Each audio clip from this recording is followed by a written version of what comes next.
As 1961 loomed, Donatilla Santos prepared to ring in the new year with her large family. She lived with her husband Francisco and their 7 children in the American territory of Guam, approximately 3,900 miles from Hawaii. But on December 31st, 1960, the young mom was awakened to the unusual sound of her husband's snoring. He had never snored before, but as she fought for much-needed sleep at 1:30, she was unable to tune him out. So she shook him, gently at first, to rouse him. He didn't respond. Donatilla shook him more assertively, but he remained unresponsive. Sobbing, she tried to sit him up. Francisco leaned into her as he took his last breath. Her 34-year-old husband was dead. At first, doctors determined he'd had a stroke. An autopsy later cited heart failure. Either event would have been completely unexpected and rare in someone so young and just recently determined to be healthy. Newly widowed Donatilla summoned her courage and faced an uncertain future with her large, now fatherless family. Eventually, she remarried and moved with her new husband and children to Yuba City, California. Located in Sutton County, the town is 40 miles north of Sacramento and enjoys a hot Mediterranean-style climate year-round. Now Donatilla Leonardo, the family matriarch, watched proudly as her children grew and thrived in their new community. But in 1981, tragedy struck again. On April 17th, youngest daughter Doris appeared to be unconscious in her bedroom. Her brother Steve attempted to wake Doris, who was half on, half off the bed, but she was unresponsive. He ran to alert his mother, who directed him to call 911 and the priest. 27-year-old Doris was gone. She'd passed in her sleep from acute congestive heart failure, which occurs when the heart's ventricles are unable to pump sufficient blood to the rest of the body. At the time, there was no reason to suspect any connection between Doris's death and the death of her father 2 decades before. Cut to Yuba City 2 years later. 23-year-old Ronnie, the youngest of the Santos children, began experiencing chest pains. He was diagnosed with a virus of the heart muscle and prescribed medication. This was concerning to his fiancée, Dana Novotny, his high school sweetheart, but she ultimately calmed herself, content that he was under the watchful care of doctors and able to enjoy his life as he previously had. She saw no parallels between Ronnie's virus and the death of his sister, and as far as she'd been told, Ronnie had lost his father to a stroke. The pair married in September and enjoyed the typical life of a newlywed couple. Dana routinely joined a friend in the bleachers for Ronnie's weekly softball game in Sunnyvale. Then, on June 25, 1984, the unthinkable happened. They were mid-inning in an uneventful game when Ronnie collapsed to the ground. He had simply been leaning on his bat, chatting with his teammates, when he dropped. His hysterical bride raced to his side. 911 was called. Ronnie was moaning but unable to speak. Upon arriving at the hospital, he was pronounced dead. He was 24. His cause of death was determined to be cardiomyopathy, an irregular heartbeat likely caused by a viral infection. New bride Dana had to bury her young husband, and Donatilla had lost another child. The family remained resilient despite their grief and loss. At this point, the deaths in the immediate family were deemed to be unfortunate and sad, but neither family members nor medical professionals linked the unexpected deaths. Then, as by now you've surely guessed, it happened again. On June 11, 1985, less than 1 year after Ronnie's untimely passing, 33-year-old Frank, the eldest Santos son, collapsed while watching TV in his Sunnyvale home. His wife Annette and mom Donatilla were together on a shopping outing when they received a phone call stating that something was horribly wrong with Frank. Annette tried to remain calm as she drove back to her house as her frantic mother-in-law prayed aloud in the passenger seat. They were too late.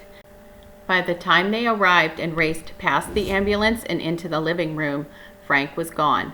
Paramedics were still working to save him, but the eldest son of Francisco and Donatilla had succumbed to what was later determined to be cardiomyopathy. Finally, doctors decided to dig deeper into the mystery of the Santos family deaths. First, they were deemed a coincidence, then a run of bad luck. Or was it a curse? Something was surely hinky, and Dr. George Van Hare, a pediatric electrophysiologist, sought to discover why 4 members of Donatilla's family had all died from abnormal heart ailments before the age of 35. He and his team started their investigation by studying Patriarch Francisco's side of the family and learned that unusual heart disorders had stalked them for generations. Like Francisco himself, 4 of his brothers had all died of heart failure in their 30s, but even that knowledge provided little insight. Post-mortem examinations revealed no other significant problems in any of the young men. The Santos men had bad tickers that, with the exception of young Ronnie, simply failed with no prior symptoms or warning. Sadly, though, we're not finished yet. I know this is unbelievable. I admit that my suspicious mind went straight to poison. It was the only thing that made any kind of sense to me. Was Donatilla offing her family one by one? Nope, she wasn't. Donatilla was probably the most profound victim of all. For on August 7, 1987, her 31-year-old son Ralph fell asleep on his sofa in his San Jose home and never woke up. He was survived by a wife and 2 sons, and his death was attributed to a viral infection of the heart. Doctors couldn't offer any more than that. They were still stymied. But the most shocking death was yet to come. On November 15, 1991, Frank and Annette's son, Frank Sonny Jr., was enjoying the high school homecoming dance in Santa Clara. Without warning, he dropped to the floor unconscious. His mother was summoned to the gym and found paramedics administering CPR to her teenage son. She was surely struck by a sick, twisted deja vu, having lost her husband just a few years before. As she had with Frank Sr., she knew straight away that Sonny was gone. The illness had moved into the next generation. Sonny was buried alongside the graves of his father, his uncles Ronnie and Ralph, and his Aunt Doris. By this time, there were 3 surviving children, son Steve and sisters Nina and Maria. For good reason, Steve spent a lot of time in introspection pondering his own mortality. His mother and remaining family members worried about their futures. Sister Nina underwent testing, even allowing doctors to stop her heart in an effort to determine what might cause sudden heart failure. No answer was found. Frank's son Rock and Doris's daughter Chanter were tested as well. Chanter had experienced an unexplained fainting spell in church. The results were inconclusive. Over the course of several years, Dr. Van Hare worked tirelessly to find an answer. However, despite his dedication to solving the medical mystery of the Santos family illness, the acclaimed pediatric cardiologist had been unable to give Steve and his siblings peace of mind. He became convinced that the heart ailment plaguing the Santos family lies somewhere in the genetic code, but he conceded that science had not yet become, quote, sophisticated enough to identify the unusual disorder.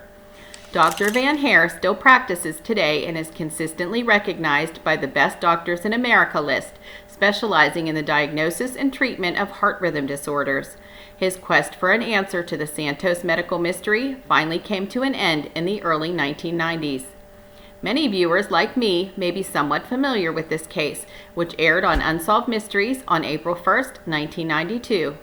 Following the original broadcast, several viewers called the telecenter, suggesting that the Santos family had been plagued by Brugada syndrome.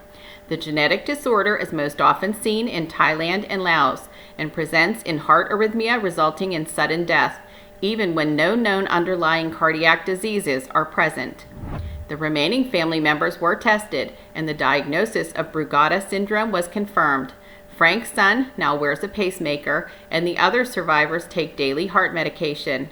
To the relief of Donatilla, who passed away in 2014, no other deaths in the immediate family have been reported. So that's it for today. But before we wrap, I wanted to extend a heartfelt thank you to all of you who have watched and supported my Scary Clarey channel.